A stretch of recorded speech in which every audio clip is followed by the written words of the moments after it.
여러분 질문 하나 드려보겠습니다. 건물이 부서지고 또 무너진 곳이 있으면 어떻게 해야 합니까? 그냥 냅둬요? 어떻게 해야 되죠? 네, 고쳐야죠. 무너진 곳이 있으면 다시 쌓아서 바로 세워야 하고, 부서진 곳이 있으면 뭔가 메꿔서라도 제대로 건물을 세울 수 있어야만 됩니다. 이제 곧 장마가 우리에게 이제 올 텐데, 우리 남선교회원들이 15일 날 토요일 날 모여서 특별히 장마 준비를 하신다고 합니다. 너무 감사하죠. 우리 남자들은 쓸 수 있는 게 힘밖에 없어요. 그래서 주님 몸된 교회를 위해서 몸 바쳐 헌신하는 우리 남선교회 참으로 감사함을 드립니다.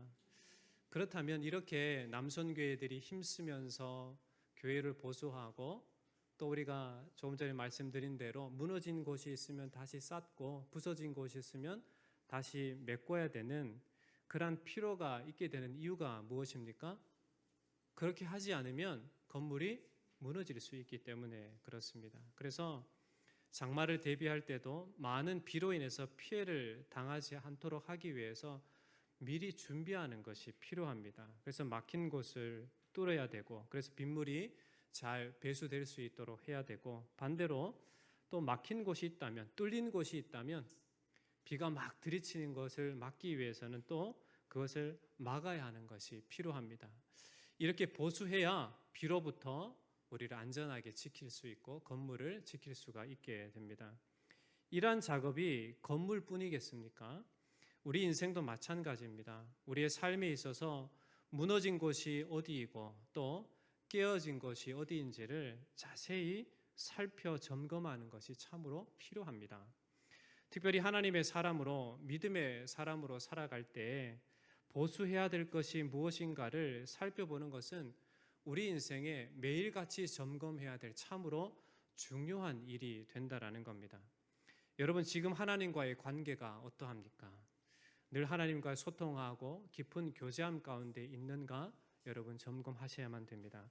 여러분의 기도와 여러분의 말씀의 삶이 또한 어떠합니까? 참으로 하나님 앞에 살아가는 인생답게 하나님의 말씀에 귀를 기울여야 하고 늘 주님 앞에 깨어 기도하는 영혼의 호흡이라고 하는 기도의 삶에 충실하게 살아갈 수 있어야만 됩니다. 여러분의 예배의 삶은 어떠합니까?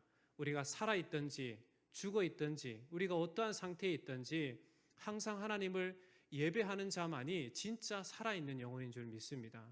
그러기에 여러분, 정해진 시간 하나님 앞에 예배 드리는 것에 충성스럽게 충실하게 열정적으로 하십시오. 뿐만 아니라 여러분의 삶의 현장 속에서 살아계신 하나님과의 깊은 교제함 가운데 여러분의 마음을 드리고 삶을 드리는 삶으로서의 예배도 여러분 게을리지 않기를 주의 이름으로 축원합니다.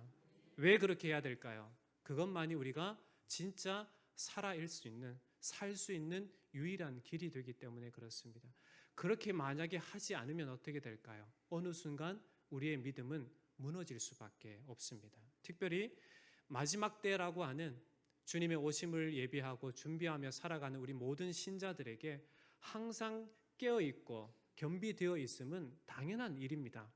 그러기 위해서는 우리가 항상 나 자신을 점검해서 혹 하나님 앞에 무너진 것이 있다면 바로 보수하는 것이 필요합니다. 깨어진 곳이 있다면 철저히 이것을 메꾸는 작업이 필요하다라는 겁니다. 그래야만 우리에게 주어진 이 믿음을 온전하게 주님 오실 때까지 지켜나갈 수 있게 되는 것입니다. 오늘 말씀을 보면 이스라엘 전 민족적 회개를 볼 수가 있습니다. 1절과 2절 말씀을 다시 한번 보겠습니다. 그달 29날에 이스라엘 자손이 다 모여 금식하며 굵은 베옷을 입고 티크를 무릅쓰고 모든 이방 사람들과 절교하고 서서 자기의 죄와 조상들의 허물을 자복했다라고 말씀을 하고 있습니다. 이 절기는 바로 7월 절기를 이야기합니다. 7월의 모든 절기를 끝나고 24일에 이스라엘 백성들은 함께 모여서 금식하면서 자기들의 죄는 물론 조상들의 죄까지 고백하고 회개하는 것을 보게 됩니다. 그렇다면 이렇게 회개하게 된 이유가 무엇일까요? 그들의 행실이 하나님 앞에 정결하지 못했기 때문에 그렇습니다. 하나님의 말씀 앞에 자기 자신들의 삶을 돌이켜 보니까 철저히 하나님 앞에 회개해야 될 일들이 너무 많은 거예요. 그래서 하나님 앞에 회개할 수밖에 없었던 겁니다. 그들의 삶의 모습이 하나님의 백성으로서 온전하지 못했기 때문에 하나님 앞에 티끌을 무릅쓰고 회개할 수밖에 없었다라는 겁니다. 2절 말씀을 다시 보시면 그들의 회개의 삶의 모습이 어떻게 주어지는가 보면 모든 이방 사람들과 절교하고 서서 자기의 죄와 조상들의 허물을 자복했다라고 말을 해주고 있습니다. 이들이 하나님 앞에 행한 죄악됨이 무엇이라고 말합니까? 이방 사람들과 절교했다라고 하는 것은 그동안 이스라엘 백성들이 하나님의 거룩한 백성이라고 하는 그러한 정체성을 잃어버리고 이방인들과 통혼을 했고 그들과 밀접한 관계를 했고 그들의 행실을 따랐다라는 것을 말해주고 있습니다. 그러했기에 신앙의 순수성을 지킬 수가 없었다라는 겁니다. 하나님의 백성이라면 하나님에 대한 신앙을 철저히 지켜야 했음에도 불구하고 이방 사람들과 관계하며 하나님의 백성으로서의 구별되지 못하고 그리고 하나님의 백성이라는 정체성을 잃어버렸기 때문에 그렇습니다. 그랬기에 가장 먼저 그릇된 자신들의 행실을 바르게 함이 필요했던 겁니다. 그래서 이방인들과 절교를 할 수밖에 없었습니다. 백성들은 다시 회복과 부흥의 역사를 일으켜 주시기를 하나님 앞에 회개하며 기도를 합니다. 하나님 앞에 정직하게 자신들의 죄악뿐만 아니라 조상들의 죄악까지도 고백하면서 그렇게 회개를 했던 것입니다. 이스라엘 백성들의 이러한 모습을 보면 회복이란 자신들의 죄악을 정직하게 인정하고 회개하는 그 자리로부터 시작이 되어진다라는 것을 우리가 깨닫게 됩니다. 이렇게 회개할 수 있다라고 하는 것은 과거 은혜로 행하신 하나님께서 다시금 자비와 긍휼을 베풀어 주실 것이다라는 사실, 그 강한 믿음을 갖고 있었기 때문에 그렇습니다. 또한 이러한 고백 속에 자신들이 하나님의 은혜와 긍휼의 근거에서 하나님 앞에 신실하고 온전한 삶을 살겠다라고 하는 그러한 다짐이 있었기에 하나님 앞에 철저히 티끌을 무릅쓰고 회개할 수 있게 되었다라는 겁니다. 이들의 회개의 모습을 보면 추상적으로 기도하지 않고 구체적으로 기도하며 행동하는 것을 볼 수 있게 됩니다. 이방인들과 절교하고 자기의 죄를 철저히 고백하고 자기 자신들의 죄뿐만 아니라 조상들이 지었던 그 죄까지도 고백하는 모습을 보게 됩니다. 이렇게 할 수 있었던 것이 무엇 때문입니까? 그들이 행한 행실이 죄악됨임을 철저히 깨달았기 때문이고 오직 하나님께로 돌이킴이 이 인생이 그들의 인생이 살 수 있는 유일한 길이었다라는 사실을 알았기 때문에 그렇습니다. 그리고 3절 말씀을 보시면 이렇게 이야기합니다. 이날에 낮 4분의 1은 그 제자리에 서서 그들이 하나님 여호와의 율법책을 낭독하고 낮 4분의 1은 죄를 자복하며 그들이 하나님 여호와께 경배했다라고 말씀을 하고 있습니다. 이스라엘 백성들의 회개와 모든 일에 있어서 무엇이 중심이 되었는지를 우리에게 보여줍니다. 이들이 하나님께 회개할 수 있었던 것은 철저히 하나님의 말씀이 중심이 되어 있었던 겁니다. 말씀을 듣고 회개하고 말씀을 듣고 삶에 적용하는 바른 신앙을 회복할 수 있는 계기가 되었다라는 겁니다. 앞선 이렇게 이들이 이러한 행동을 보여줄 수 있었던 것은 앞선 8장을 보면 우리가 이해가 빠릅니다. 앞선 8장 8절과 9절 상반절을 보시면 이렇게 말씀합니다. 하나님의 율법책을 낭독하고 그 뜻을 해석하여 백성에게 그 낭독하는 것을 다 깨닫게 하니 백성이 율법의 말씀을 듣고 다 우는지라. 에스라가 율법을 낭독하고 레위인들이 그 말씀을 알아듣기 쉽게 해석해서 백성들을 깨닫게 했다라는 겁니다. 이 율법의 말씀을 듣고 깨달은 백성들이 어떻게 합니까? 모두 울 수밖에 없다라는 겁니다. 여기서 울었다라고 하는 것은 잠깐만 한순간만 울었다라는 것이 아니라 끊임없이 울었다라는 것을 말해주고 있습니다. 율법의 말씀을 듣고 깨달은 백성들은 진정한 회개로 눈물을 흘릴 수밖에 없을 만큼 하나님 앞에 참회하며 통곡하며 회개할 수밖에 없었다라는 겁니다. 즉 하나님의 말씀을 되새겼을 때, 하나님의 말씀을 들었을 때, 하나님의 말씀에 자기의 삶을 지난 과거의 삶을 비춰보았을 때 눈물 흘려 회개할 수밖에 없었다라는 것을 오늘 말씀은 우리에게 보여주고 있습니다. 오늘을 살아가는 우리에게도 동일하게 이 말씀이 적용이 됩니다. 말씀이 있어야 우리에게 믿음이 생깁니다. 말씀이 있어야 우리의 삶이 변화받을 수가 있습니다. 말씀이 있어야 진정한 회개를 할 수 있고, 말씀이 있어야 나 자신을 바로 판단할 수 있게 됩니다. 말씀으로부터 우리는 회복될 수 있는 그러한 시작점이 된다라는 겁니다. 환자가 의사의 말을 들어야 회복할 수가 있습니다. 우리가 회복을 위해서는 반드시 우리를 살리는 하나님의 말씀이 중심 가운데 있어야 되는 것입니다.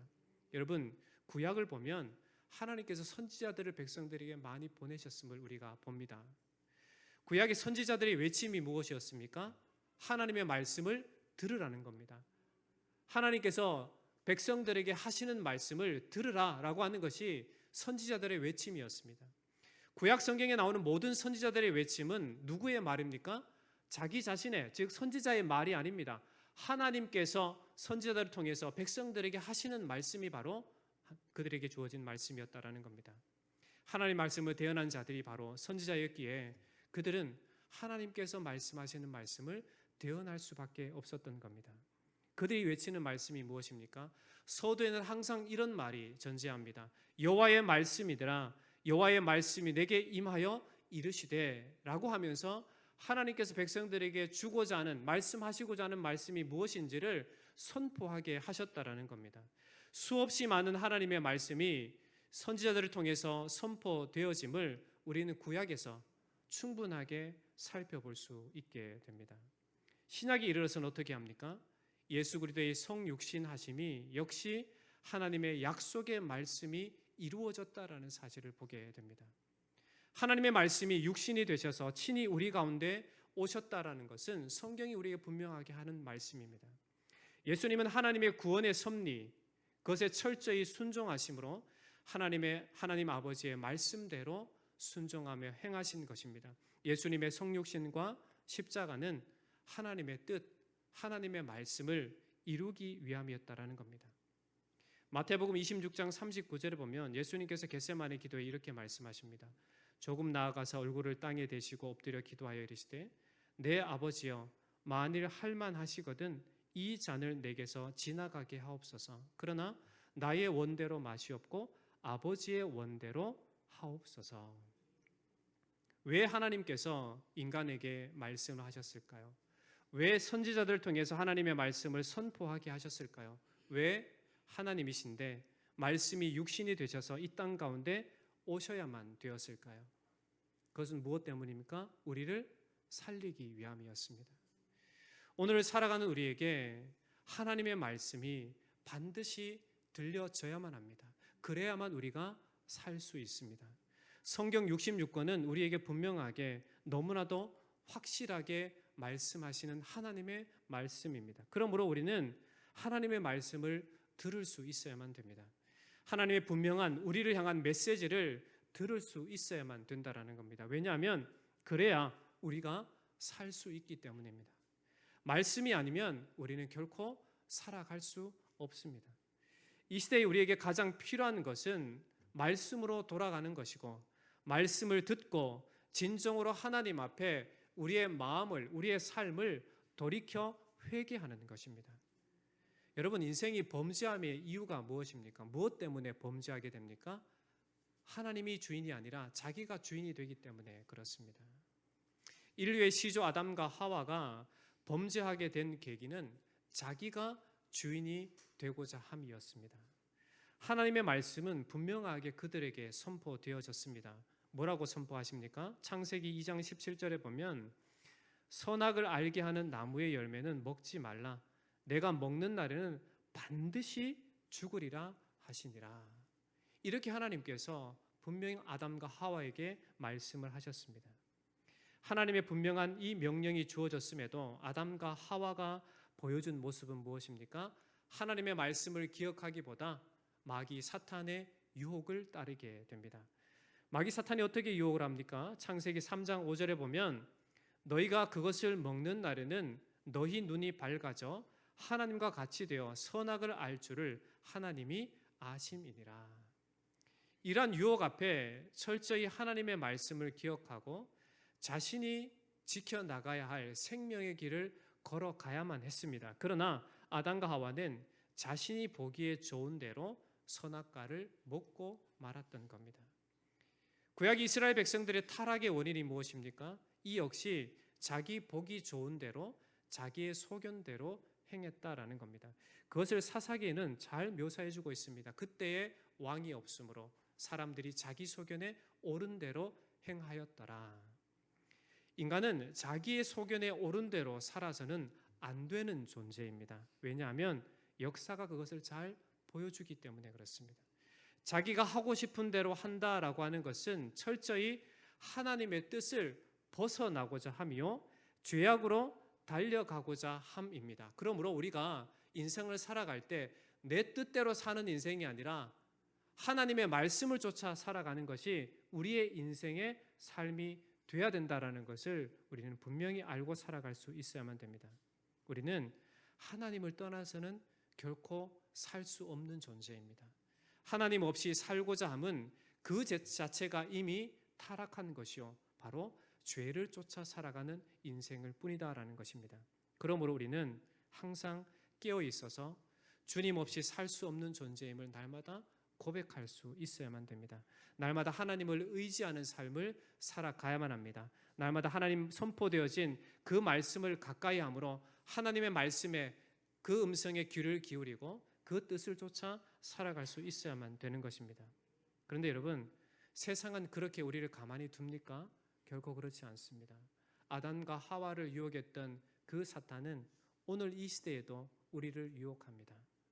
그래서 주님 없는 삶이 더 행복한 것처럼 보여지고 세상을 따르는 것이 이 세상의 이치를 따르는 것이고 그것이야말로 우리 인생을 참으로 행복하게 만드는 것이다라고 우리를 유혹합니다.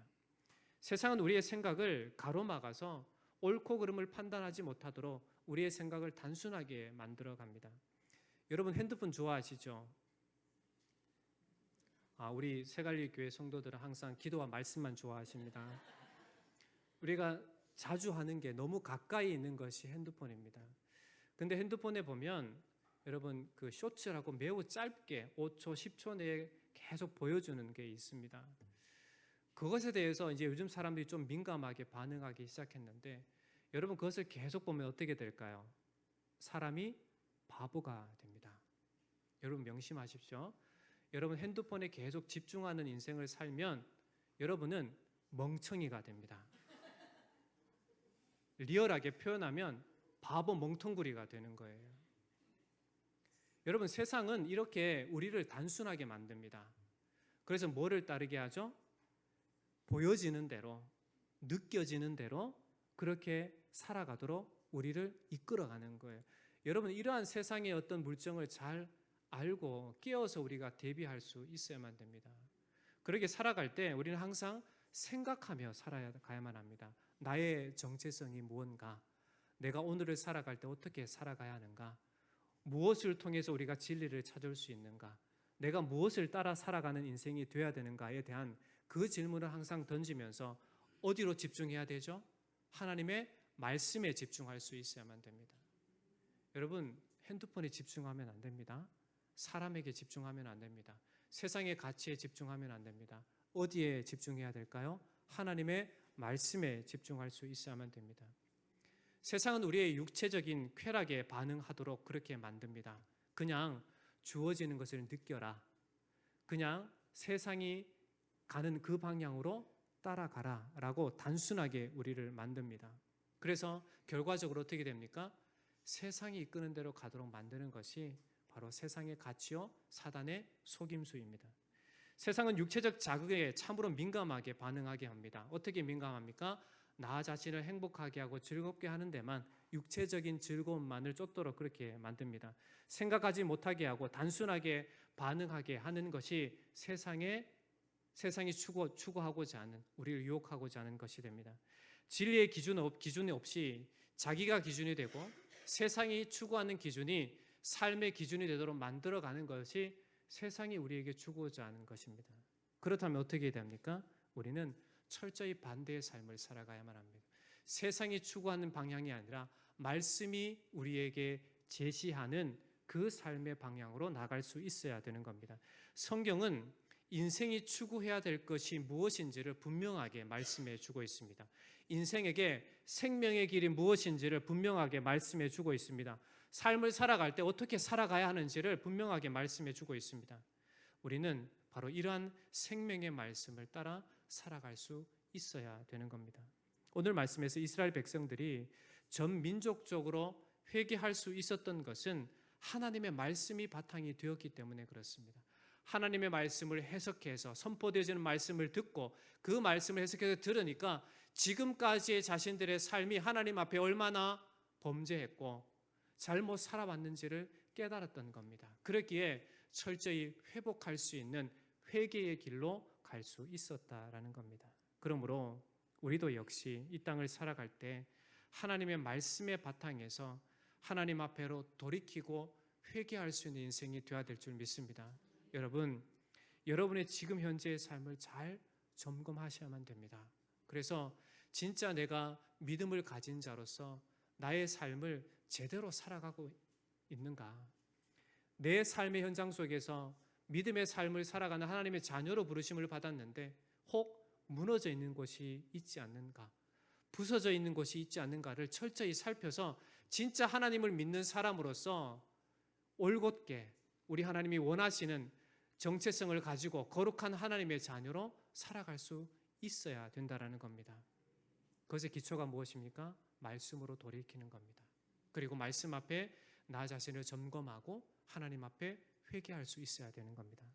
말씀을 정리하겠습니다. 오늘 말씀을 통해서 우리는 진정한 회복의 시작은 하나님의 말씀 앞에 서서 나 자신의 그릇됨을 살펴보고 회개로부터 출발한다라는 것을 깨닫게 됩니다. 회개란 자신이 어떠한 자인지를 알고 하나님 앞에 고백하는 것, 하나님 앞에 돌이키는 것을 말합니다. 자신의 허물과 죄를 인정하고 용서해 주실 것을 예수 그리스도의 이름으로 하나님 앞에 아뢰는 겁니다. 그럴 때 하나님은 긍휼이 풍성하시고 인자가 크신 하나님이시기에 진리 가운데 돌이키는 하나님의 자녀된 자들의 모든 죄와 허물을 용서해 주시는 하나님이십니다. 뿐만 아니라 우리를 온전케 하시고 회복케 하시는 분이 바로 하나님이 되십니다. 여러분, 환자가 자기가 환자인데 환자가 아닌 것처럼 살아가면 어떻게 될까요? 내 몸이 너무나도 아프고 병원에서 당신은 꼭 치료받아야 됩니다 라고 이야기하는데 나는 아프지 않습니다, 나는 환자가 아닙니다 라고 살아가면 결국엔 어떻게 됩니까? 그 병으로 인해서 죽어지게 됩니다. 그러나 환자가 자신의 아픔을 인정하고 의사의 손에 자기 자신을 맡길 때 그제서야 치료가 시작할 수 있게 되는 것입니다. 회개는 이와 같습니다. 하나님 앞에 하나님의 말씀의 기초에서 우리의 허물됨과 우리의 죄악됨을 자백하고 오직 주님의 손길에 맡겨진 인생이 될 때에만 우리가 진짜 회복의 시작이 된다라는 것입니다. 이렇게 회복할 수 있음은 모두 하나님의 약속하신 말씀, 전적인 하나님의 은혜와 긍휼에 근거합니다. 하나님은 우리에게 약속하십니다. 우리에게 분명하게 말씀하십니다. 어떻게 말씀하십니까? 요한일서 1장 9절 말씀을 보시면 이렇게 우리에게 약속의 말씀을 주십니다. 만일 우리가 우리 죄를 자백하면 저는 미쁘시고 의로우사 우리 죄를 사하시며 모든 불의에서 우리를 깨끗하게 하신다라고 말씀해 주고 있습니다. 회개는 말씀에 근거해서 이제부터 하나님 앞에 신실한 자로 온전한 자로 살아가겠습니다라고 하는 다짐과 함께 합니다. 그렇기 때문에 회복의 시작은 말씀에 집중하고 그 말씀에 근거한 회개로부터 시작이 된다라는 사실 여러분 잊지 않고 살아가시기 바랍니다. 우리에게 하나님께서 소망이 되시는 것은 하나님의 긍휼과 사랑과 은혜가 우리와 함께 하시기 때문에 그렇습니다. 왜 예수님께서 성육신 하셨습니까? 우리를 살리기 위함입니다. 병든 우리를 치료하기 위함입니다. 지옥 권세 있는 우리를 건지시기 위함입니다. 그 하나님께서 우리의 죄를 자복하고 회개할 때 반드시 용서해 주시는 긍휼의 하나님이 되신다라는 겁니다. 우리를 새롭게 하시는 분이 되신다라는 겁니다. 우리가 우리의 허물을 고백하는, 우리의 허물을 회개하는 이유는 이제는 더 이상 이러한 죄악됨 가운데 살지 않기를 바랍니다 라고 하는 결단과 함께 나아갈 수 있어야만 됩니다. 여러분, 지금의 여러분의 삶의 모습을 잘 점검하시기 바랍니다. 그래서 하나님께로 온전히 돌이켜야 할 무너진 곳이 무엇인지를 여러분 깨닫고 하나님께로 돌이키시기 바랍니다. 여러분의 삶의 현장 속에서 깨어진 것이 무엇인지를 분명하게 체크를 하고 철저히 하나님께로 돌이켜서 진정한 믿음의 삶으로 하나님의 자녀라고 하는 정체성을 지키면서 이 시대를 선악을 분별하고 하나님의 자녀답게 살아가는 인생이 다 되시기를 주의 이름으로 축원합니다. 그것만이 우리가 살 길입니다. 하나님 말씀을 따르고 하나님 말씀을 듣고 하나님 말씀을 추구하고, 그래서 오직 하나님 앞에서 살아가는 복된 인생의 여정이 저와 여러분들의 삶이 되시기를 주의 이름으로 간곡히 부탁을 드립니다. 이 시간 함께 기도했으면 좋겠습니다. 하나님, 내 모든 삶의 현장을 하나님의 말씀으로 철저히 점검하게 하셔서 혹 하나님 은혜 아래 살아가는 인생인데 참으로 하나님 보시기에 무너진 곳이 있다면 철저히 보수하고 하나님의 거룩한 자녀다운 삶의 모습을 되찾는 은혜를 허락해 주시옵소서. 우리가 회복하는 첫 단계는 하나님의 말씀 앞에 나를 점검하고 주님 앞에 회개하는 것임을 알게 되었습니다. 철저히 나 자신을 하나님 말씀 앞에 세워서 회개하는 인생이 되게 하시고 우리가 살아가는 이 평생의 삶이 늘 하나님의 말씀만 쫓고 따르는 인생이 되게 해달라고 우리 주여 한번 부르짖고 기도하겠습니다. 기도합니다. 주여, 살아계신 하나님 아버지, 우리를 긍휼히 여겨 주옵소서. 우리를 불쌍히 여겨 주시옵소서. 하나님 아버지, 우리가 하나님 앞에 그릇 행하고 있는 것이 무엇입니까? 하나님의 자녀로 부르심을 받았는데 아버지 하나님, 하나님의 자녀라고 하면서 우리의 삶의 모습 가운데, 우리의 마음과 우리의 삶의 현장 가운데 무너져 있는 것이 무엇입니까? 깨어져 있는 것이 무엇입니까? 철저히 하나님 말씀 앞에 나를 살펴서 그것을 보수하고 회개하고 돌이키는 인생이 되게 하여 주시옵소서. 그래서 하나님의 자녀로 부르심을 받은 하나님의 사람으로서의 정체성을 다시 한번 회복하고 우리에게 주어진 이 인생을 하나님 진정한 믿음으로 우리 하나님의 말씀을 추구하고 의지하고 하나님의 온전한 사람으로 살아내는 저희들 될 수 있도록 인도해 주시옵소서. 우리를 변화시켜 주시옵소서. 하나님의 진실한 사람으로 살아가게 하여 주시옵소서. 온전한 믿음의 사람으로 살아갈 수 있는 우리 사랑하는 성도를 다 될 수 있도록 인도해 주시옵소서. 우리에게 주님의 말씀이 없다면 우리는 살아갈 수 없음을 고백합니다. 우리는 하나님의 은혜만 있으면 은혜 가운데 살아갈 수 있는 자입니다. 그러기에 늘 하나님의 은혜 가운데 살아가는 인생 가운데 늘 하나님의 말씀에 나를 점검하고 철저히 주님의 말씀 앞에 하나님의 말씀을 듣고 순종함으로 살아가는 저희들 될 수 있도록 우리 하나님 아버지 인도해 주시옵소서. 우리 사랑하는 성도 한 사람 한 사람 성령으로 붙잡아 주시고 생명의 말씀으로 채워주시고 그 말씀으로 인도하여 주셔서 진리 가운데 행하며 하나님의 사람으로 승리하는 저희들에게 인도해 주시옵소서. 살아계신 하나님 아버지, 은혜와 사랑을 참 감사합니다. 주님의 놀라우신 은혜로 예수 그리스도의 십자가와 그 부활의 은혜로 우리를 하나님의 자녀 삼아 주시고 오늘도 믿음의 사람으로 살아가도록 우리를 불러주시니 참 감사합니다. 하나님, 하나님의 사람으로 우리가 들어야 될 것이 무엇입니까? 하나님의 말씀을 들어야 될 줄 믿습니다. 우리 자신이 어디 앞에 서 있어야겠습니까? 오직 하나님의 말씀 앞에 서 있는 자가 되어야 될 줄 믿습니다. 그래서 하나님의 말씀에 비춰봤을 때에 내 삶의 현장 가운데 무너진 것이 어디인지, 깨어진 것이 어디 있는지 철저히 하나님 말씀 가운데 하나님이 회복되고 보수되어지는 인생이 되게 하여 주시옵소서. 그래서 철저히 회개함으로 돌이키는 인생이 되게 하시고 늘 하나님과 깊은 교제함 가운데 말씀과 기도와 살아있는 예배자로서의 삶을 온전히 살아내는 우리 살아가는 모든 성도들 되게 하여 주시옵소서. 살아계신 예수님의 이름으로 간절히 기도하옵나이다. 아멘.